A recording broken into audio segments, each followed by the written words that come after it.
Hi, everyone, and welcome. I'm Ella Bates. I'm your leadership specialist, and we're here for Self Leadership Reading Club. What is that? That's why you don't have to read the book. We are a community, we discuss it, and I read parts of Jack Canfield's The Success Principles. And we're up to principle number 34, believe it or not, which is developing 4 new success habits a year. Great quote here. The individual who wants to reach the top in business must appreciate the fact and force of habit. He must be quick to break those habits that can break him and hasten to adopt those practices that will become habits that will help him achieve the success that he desires. John Paul Getty said that. He was the founder of the Getty Oil Corporation back in the day. So Jack Canfield has said that psychologists tell us that up to 90% of our behavior is habitual. True, right? 90%. 90%, that's huge. From the time you get up in the morning until the time you retire at night, there are hundreds of things that you do the same way every day. Those include the way you shower, you dress, you eat breakfast, you read the newspaper, brush your teeth, drive to work, organize your desk, shop at the supermarket, and clean your home even. Over the years, you've developed a set of firmly entrenched habits that determine how well every area of your life works.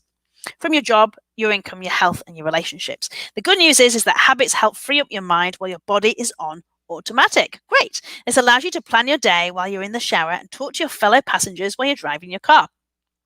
The bad news is that you can become locked into unconscious, self-defeating behavior patterns that inhibit your growth and limit your success. So let me give you a pure example of this. So right now, literally like 20 minutes ago, I'm sat rewriting my budget. Okay, so I know there's some things I want to save up for. So I'm looking at what my spendings have been.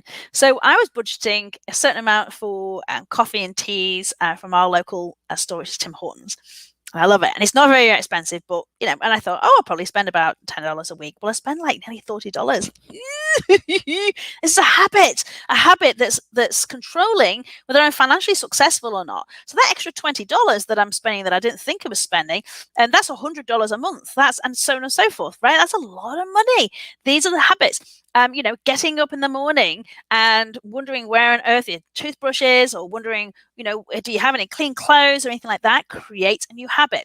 So I invite you to do something in just a minute, but I do want to read a couple more things from Jack Canfield. He says, one of the problems for people with poor habits is that the results of their bad habits usually don't show up until much later in life.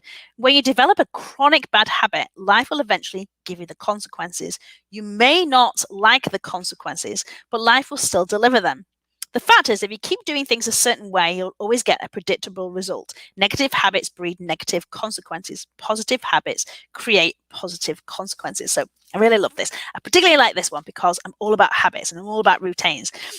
You are deemed as successful as your routines are. So if your routine is to check your email last thing at night, first thing in the morning, you're going to have a really, really clear, successful day, knowing exactly what activities you are. If you do some activities and then at 10 o'clock go, oh no, I've not checked my email, and then go into panic mode, then that's what your habit is going to create on a continual basis. So here's what I invite you to do. I invite you to write 2 lists. 1, we should start with successful things first. Talk about what habits you have that create really good, really has a really good impact. So there are things like, I put my clothes out last thing at night, so in the morning they're already taken care of. Okay, that's a really good habit that I've got into. I really, really like it. And sometimes, I've changed my mind. I feel like wearing pink instead of blue, and so on and so forth. But the majority think that takes away that thought process. So I can literally get up, have a shower, brush my teeth, get my clothes on. Okay, I don't have to worry about picking clothes in, because that was actually taking up about 10 minutes of my time. Other good habits might be, that you eat a certain time. It might be that you clear out your purse on a Sunday night. It might be that you get to inbox 0, whatever that is. And then I want you to write a list of habits that you know are not serving you. And I know that on my Time to Grow group, if you're part of that, and if you're not, please go look it up. Facebook, Time to Grow. You might have habits that are, for example, that you always watch TV last thing at night before you go to bed, and your head's kind of racing before you go to sleep, and it does this, and you keep doing it, and you expect things to be different, yet you do things exactly the same. And so I want you to write down all the habits that are just not creating the best things for you. So one of mine was, not having a predisposed amount to spend at Tim Hortons, my local coffee shop. So now what I'm going to do, a great idea by Scott, he said, get a prepaid Tim's card. So once it's gone, it's gone. Can't spend anymore, right? I've got to control that. So now I have to create a new habit, because I know that these habits are taking up money, taking up time, taking up precious real estate, resources, people, thought process, decisions, money, whatever it is, right? So write a really, really good list. So the good list you're going to keep going with. Keep going. In the learning business, we say stop, start, continue. What do you need to stop doing? What do you need to absolutely stop? That habit has to stop. Stop, stop, stop, stop, stop. Look at those habits. Highlight the big ones, okay? Take control of them one at a time. So if that is watching TV late at night, maybe you start watching TV a little bit earlier, and then you have different habits that you have right before bed. And then maybe that's meditating. Maybe that's switching your phone off. Maybe that's checking all the doors and just sitting there and thinking what you're grateful for. Maybe that is, saying goodnight to your friends over text message, whatever it is. You're going to take that bad habit, you have to replace it with something new, something that's going to give you the impact that you want. So if you're watching TV because you want to relax, find a different way of relaxing. Maybe that's reading. Maybe that's listening to some really great chill out songs, right?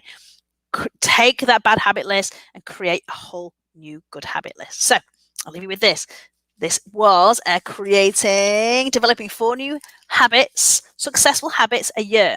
So I want you to concentrate on just 4, okay? Don't take your whole bad list and be like, oh, I've got to deal with them all this week. No, just take on 4, make them big, and take them until the end of the year. And I would love to hear the impact. Please email me, ella@ellabates.com. I'm so glad you could join us for today's broadcast. I hope to see you next week. And if you don't just subscribe to show notes, I would love you to do that too. Take care, guys.